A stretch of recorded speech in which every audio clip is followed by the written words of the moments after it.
Tracking system আর ট্রলিকের বাজারে একটা জ্বলন্ত ধাঁধার উত্তর দিতে পারেন?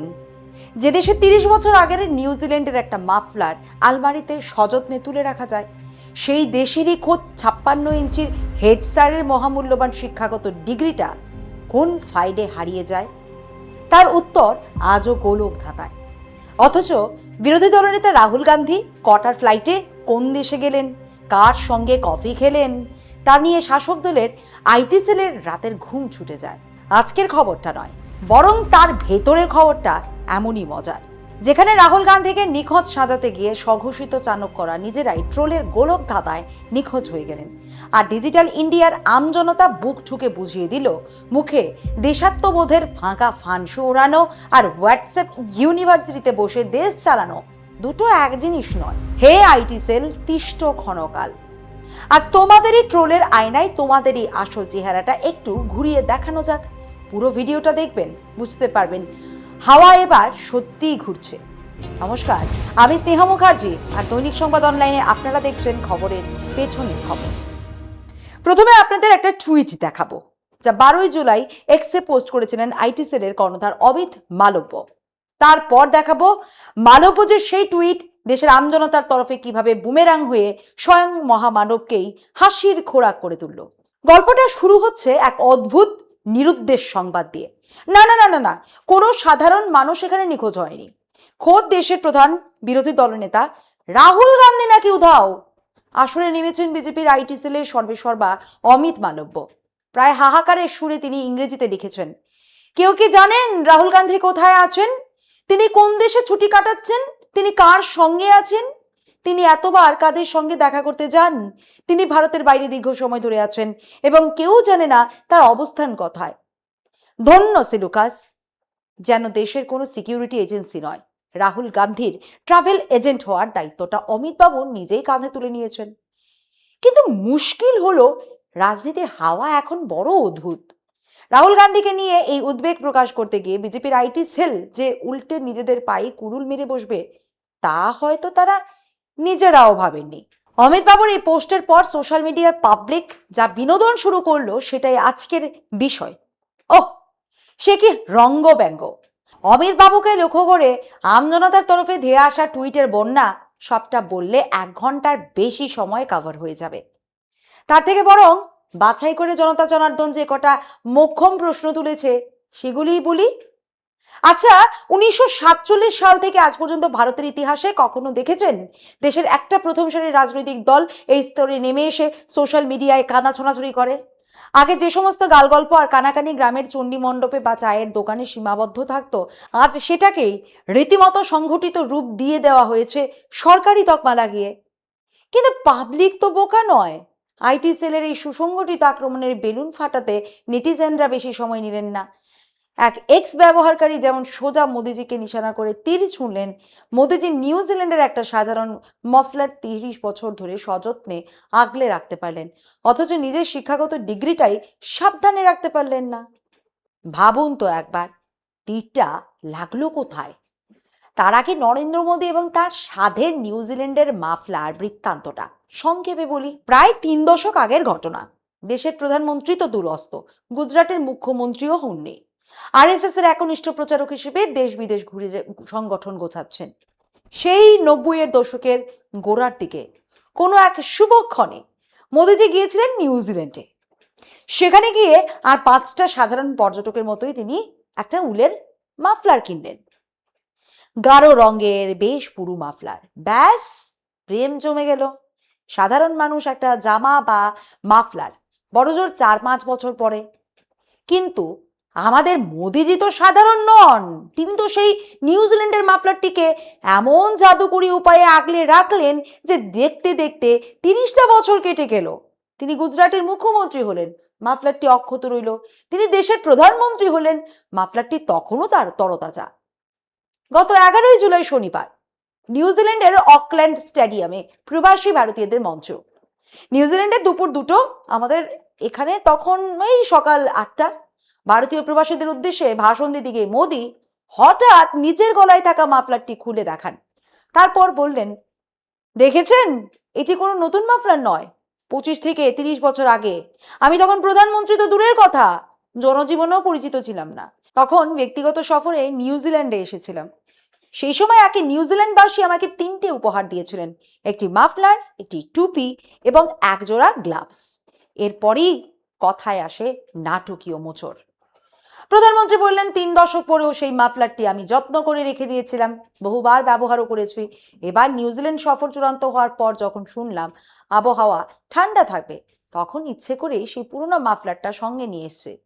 আবেগী গলায় মোদিজি বললেন, যেমন আমি এই মাফলারকে যত্নে রেখেছি, তেমনি আপনাদের ভালোবাসাকেও সযত্নে আগলে রেখেছি। সেই মাফলার বৃত্তান্ত দেখেই আইটি সেল আর ভক্তকুল একেবারে উদ্বেল হয়ে উঠল। প্রচারের এমন সুবর্ণ সুযোগ কি আর হেলায় হারানো যায়? সোশ্যাল মিডিয়ায় ট্রেন্ড করা হলো, দেখেছো দেশের প্রধান সেবক কতটা মিতব্যয়ী, 30 বছর ধরে একটা সাধারণ মাফলার ব্যবহার করছেন। আইটি সেল যখন মোদিজির এই মিতব্যয়িতার স্মৃতিশক্তি নিয়ে ডোল পেটাতে ব্যস্ত, ঠিক তখনই ময়দানে নামলো খ্যাপাটে নেটিজেনরা। আর তাতেই পুরো গল্পটা ঘুরে গেল কমেডিতে।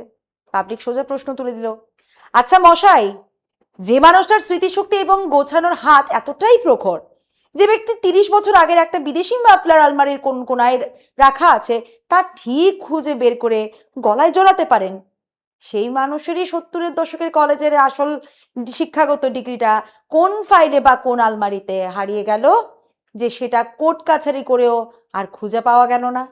ব্যাস, যেখানে মাফলারকে বানানোর কথা ছিল মহাতারকা, সেখানে মাফলার জি হয়ে গেলেন মস্ত বড় এক বুমেরাং। মোদিজির মিতব্যয়িতার গল্প শোনাতে গিয়ে ভক্তরা উল্টে এর এন্টায়ার পলিটিক্যাল সায়েন্সের ডিগ্রির গায়ে জমে থাকা ধুলোবালি ঘেঁটে দিল। ফলে এন্ড অফ দ্য ডে মোদিজির নিউজিল্যান্ডের মফলার সগর্বে টিকে রইল ঠিকই, কিন্তু সোশ্যাল মিডিয়া ট্রোলিং এর বাজারে ওই একখণ্ড মাফলার চিরকালের মতো একটা মারাত্মক হাসির খোরাক হয়ে থেকে গেল। আর একজন, তিনি তো অমিত মালব্যকে সোজাসুজি আন্তর্জাতিক সম্পর্কের পাঠ পড়িয়ে দিলেন। তিনি লিখলেন, মিস্টার মালব্য, আপনি কি সত্যি ভাবেন ভারতের বিদেশ মন্ত্রক এতটাই ঠুটো জগন্নাথ যে তাদের দেশের নাগরিকরা বিদেশে কোথায় যাচ্ছেন সেই খবরটুকু তাদের কাছে থাকে না? অন্তত পাসপোর্ট ভিসা চেকিং এর সময় তো বিদেশ মন্ত্রক সবটা দেখে। আপনি যদি দেশের শাসক দলে থেকে এইটুকু না জানেন, তবে জানবেটাকে? আমাদের কি বোকা ভাবেন? ব্যঙ্গচিত্রের শেষ এখানেই নয়। হোসেন বোল্ট ছদ্মনামের এক ইউজার তো স্বরাষ্ট্র মন্ত্রকের নিয়মাবলী তুলে এনে ধুয়ে দিলেন আইটি সেলকে। সাফ লিখলেন, স্বরাষ্ট্র মন্ত্রকের অধীনে থাকা ব্যুরো অফ ইমিগ্রেশনের কাছে প্রতিটা মুহূর্তের হিসেব থাকে। দেশ ছাড়ার সময় পাসপোর্টে কার সিল পড়ল, সব রেকর্ড আছে। ক্ষমতা থাকলে নিজেদের মন্ত্রককে জিজ্ঞেস করে নিন না। এক নেটিজেন দিলেন মোক্ষম ঘা। পাল্টা প্রশ্ন তুলে মাধবপুজির উদ্দেশ্যে তিনি লিখলেন, রাহুল গান্ধীর বিদেশ যাত্রা নিয়ে এত কথা হচ্ছে, ভালো কথা, কিন্তু দেশের বুকে যখনই কোনো বড় বিপর্যয় বা সমস্যা তৈরি হয়, তখন দেশের প্রধানমন্ত্রী কেন ভারত ছেড়ে অন্য দেশে উড়ে যান? এক ইউজার তো সরাসরি দেশের ড্যামেজ কন্ট্রোল রিপোর্টের ফিরিস্তি দিয়ে দিলেন। তিনি লিখলেন, প্রথমে দেশের শিক্ষা মন্ত্রকের একেবারে ল্যাজে গোবরে অবস্থা, তারপর সামনে এলো অযোধ্যার প্রণামী লুটের মেগা কেলেঙ্কারি, আর এই সব কিছুর মাঝখানে আমাদের দেশের আসল প্রধান চরিত্রটি কি করছেন? সে যেখানেই যাচ্ছেন ভারী নিখুঁত দক্ষতায় মিডিয়াকে ডজ করে বেরিয়ে যাচ্ছেন। লুকোচুরি খেলায় উনি তো এখন আন্তর্জাতিক মানের শিল্পী। ভাবুন একবার, যে তীরটা ছোড়া হয়েছিল রাহুল গান্ধীর দিকে, সেটা কেমন অবলীলায় ঘুরে গেল উল্টো দিকে। ক্ষমতাকে কটাক্ষ করে টুইটে সমুদ্র থেকে বাছাই করে এটা না বললে অসম্পূর্ণ থেকে যাবে। ভদ্র ফিনালে অ্যাকাউন্টের টুইটটা স্ক্রিনে লক্ষ্য করুন। রাজনীতির ময়দানে একটা সময় একটা বিশেষ শব্দকে দেদার ব্যবহার করা হতো কাউকে হেয় করার জন্য। হ্যাঁ, ঠিকই ধরেছেন, পাপ্পু। আইটি সেলের এত বছরের খাটুনিকে এক ঝটকায় ধুলিস্যাৎ করে দিয়ে সেই ইউজার লিখলেন, আরে মশাই, আমরা তো খুব ভালো করে জানি আসল পাপ্পু এখন কোথায়। তিনি এখন বিভিন্ন দেশে ঘুরছেন আর একের পর এক মেডেল আর পুরস্কার নিচ্ছেন।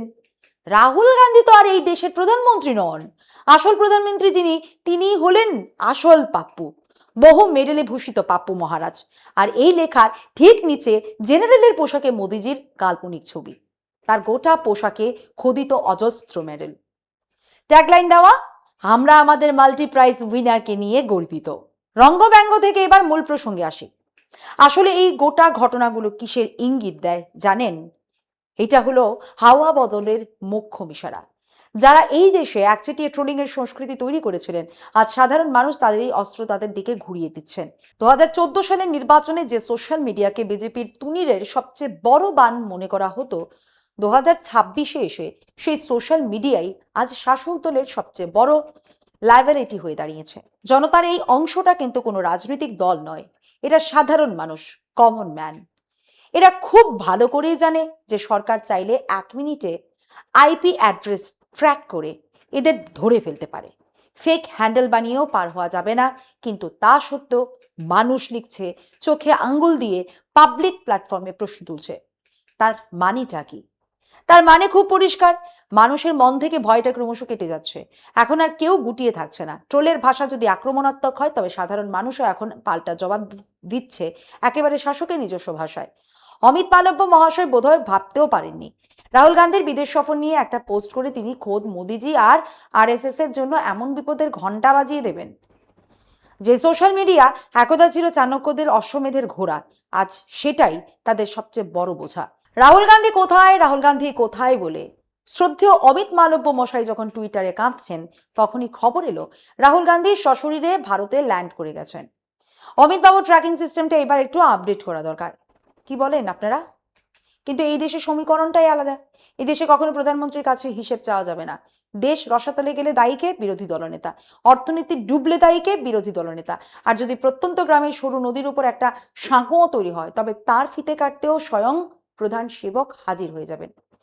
তবে এই ঘটনাগুলো আমাদের একটু অক্সিজেন দেয়। হোয়াটসঅ্যাপ ইউনিভার্সিটির যিনি ফাউন্ডার, চ্যান্সেলর বা ট্রোলিং ডিপার্টমেন্টের যিনি এইচওডি, তাকে যখন সাধারণ নেটিজেনরা এভাবে ল্যাজে গোবরে করে তাড়া করে, তখন বুঝতে হবে হাওয়া সত্যিই ঘুরছে। কিন্তু এই হাওয়া বদলের খেলায় একটা মস্ত বড় ক্যাচ আছে। ভোটাররা না হয় জাগলো, সোশ্যাল মিডিয়ায় ক্ষোভ উগড়ে দিল, কিন্তু ভোট যন্ত্রের অঙ্কে তার প্রতিফলন কতটা হচ্ছে? মোদিজির একটা তারিফ করতেই হয়, তিনি সময়ের নারী নক্ষত্র খুব ভালো বোঝেন। 2024 নির্বাচনে যখন ম্যাজিক ফিগার ছুঁতে না পেরে গাড়ি 240-এ এসে আটকে গেল, তখনই তিনি ভেতরের আসল সত্যটা বুঝে গিয়েছিলেন। শাসক দল বুঝে গেছে নিরপেক্ষ আম্পায়ার নিয়ে সমতল পিচে খেলা হলে এই দেশের কমন ম্যান তাদের আর গদিতে বসাতো দূর, একটা সাধারণ টুলেও বসতে দেবে না। ঠিক এই কারণেই কি এখন এক অদ্ভুত খেলা শুরু হয়েছে, যেখানে ভোটারের ভূমিকায় যেন আস্তে আস্তে বুঝে ফেলার চেষ্টা চলছে। যেন দিল্লির নির্বাচন সদন নামের অফিসটাই সব ঠিক করে দেবে, ওরাই রেজাল্ট শিট বানিয়ে পাঠিয়ে দেবে। নির্বাচন সদনের খেলার বিষয়টা আজ এমন পাবলিক হয়ে গেছে যে আগের দিন কোয়ার্টার ফাইনালে আর্জেন্টিনা সুইজারল্যান্ডকে হারানোর পর সোশ্যাল মিডিয়ায় ট্রেন্ড হলো আর্জেন্টিনা নাকি ইভিএমে জিতেছে। ভাবুন একবার, মেসি যদি এই পোস্ট দেখতেন, একরাশ বিস্ময় নিয়ে হয়তো মার্তিনেজকে জিজ্ঞেস করতেন, কাকা ইভিএমে জেতা ব্যাপারটা কি? কিন্তু এই যে আমরা বলছি মানুষ জাগছে, নেটিজেনরা ট্রোল করছে, শুধু এইটুকুই জেগে উঠায় কি সত্যি কোনো লাভ আছে? আরএসএস এর সেই চেনা লাইনের মতো বলতে হয়, জেগে ওঠার পর এবার স্বচ্ছতা অভিযানে নামতে হবে। তবে এই স্বচ্ছতা অভিযান রাস্তা ঝাড়ু দেওয়ার নয়, এই হলো গণতন্ত্রের অন্দরে জমে থাকা রাজনৈতিক আবর্জনা পরিষ্কারের অভিযান। আপনি সোশ্যাল মিডিয়ায় শাসক দলকে যতই তুলোধুনো করুন না কেন, কমেন্ট বক্সে যতই ক্ষোভ উগরে দিন, দিন শেষে শুধু এই টুইটারবাজি বা কিবোর্ড ওয়্যারফেয়ার দিয়ে এই ইকোসিস্টেমকে হারানো যাবে না। তাহলে উপায়, পথ দেখাবে কে? ওই যে রাহুল গান্ধী দেশে ফিরেই কিন্তু কোমর বেঁধে ময়দানে নেমে পড়েছেন। ভারত ভূমিতে পা রাখতেই ছাত্রদের জ্বলন্ত সমস্যাগুলো নিয়ে একের পর এক তোপ দেখেছেন। এখানেই শেষ নয়, আগামী 17 তারিখ দেরাদুনে যুব সমাজ ও ছাত্রদের অধিকার নিয়ে এক বিরাট সমাবেশের প্রস্তুতি চলছে। উত্তরপ্রদেশ থেকে বিহার গোটা বলয়ে যুবশক্তির এই ক্ষোভকে সংঘটিত করা হচ্ছে। যারা এতদিন ড্রয়িং রুমে বসে ফিস করতেন, বিপক্ষ কোথায়? বিরোধীদের তো দেখাই যায় না, তারা চোখ মেলে দেখুন। বিপক্ষ এখন শুধু দৃশ্যমানই নয়, রীতিমতো আগ্রাসী। কিন্তু আসল প্রশ্নটা এখন আর বিরোধীদের দিকে তা নয়, আসল প্রশ্নটা এখন আপনার আর আমার দিকে। দেশের মূলধারার মিডিয়া যখন বিরোধীদের গলাকে চেপে ধরে, তখন সাধারণ মানুষের ভূমিকায় আসন হয়ে দাঁড়ায়। শুধু সোশ্যাল মিডিয়ায় লাইক শেয়ারের বিপ্লব ঘটিয়ে স্বৈরতন্ত্রের ভিত নাড়ানো যায় না, তার জন্য দরকার মাঠে নেমে লড়াই করা, বিরোধীদের ইতিবাচক কণ্ঠস্বরকে জনমানুষে ছড়িয়ে দেওয়া। একা রাহুল গান্ধী বা একা কোনো রাজনৈতিক দল এই পাহাড় প্রমাণ ব্যবস্থার বিরুদ্ধে জিততে পারবে না, যদি না দেশের নাগরিক, আবার বলছি প্রজা নয়, নাগরিক একজোট হয়ে রাস্তায় নামেন। আজকে বহু মানুষ ভাবছেন বিদ্রোহটা এই মুহূর্তে খুব জরুরি, কিন্তু সবাই চান লড়াইয়ের সূচনাটা যেন অন্য কেউ করে। আমরা সবাই চাই আমাদের পাশের বাড়িতে একটা করে ভগৎ সিং জন্মাক, যে দেশের জন্য ফাঁসি কাঠে ঝুলবে, আর আমরা ড্রয়িং রুমে বসে এসির হাওয়া খেতে খেতে সোশ্যাল মিডিয়ায় সেই বীরত্বের লাইক শেয়ার গুনে আনন্দ পাবো। আমরা নিজে কোনো ঝুঁকি নেব না, কোনো ক্ষতবিক্ষত হওয়ার যন্ত্রণা সহ্য করব না, অথচ পরিবর্তনের পুরো ফায়দাটুকু আমাদের চাই। কিন্তু ইতিহাসের নিয়ম বড়ই নিষ্ঠুর। নিজেরা না মরলে যেমন স্বর্গ দেখা যায় না, তেমনি নিজের অধিকারের জন্য নিজের রাস্তায় না নামলে স্বৈরতন্ত্রের অবসান ঘটে না। লড়াইটা তাই বাইরে থেকে নয়, শুরু করতে হবে একেবারে নিজের অন্তরে থেকে, নিজের একক থেকে। এককের পিঠে শূন্য বসলে তবেই তো দশক তৈরি হয়।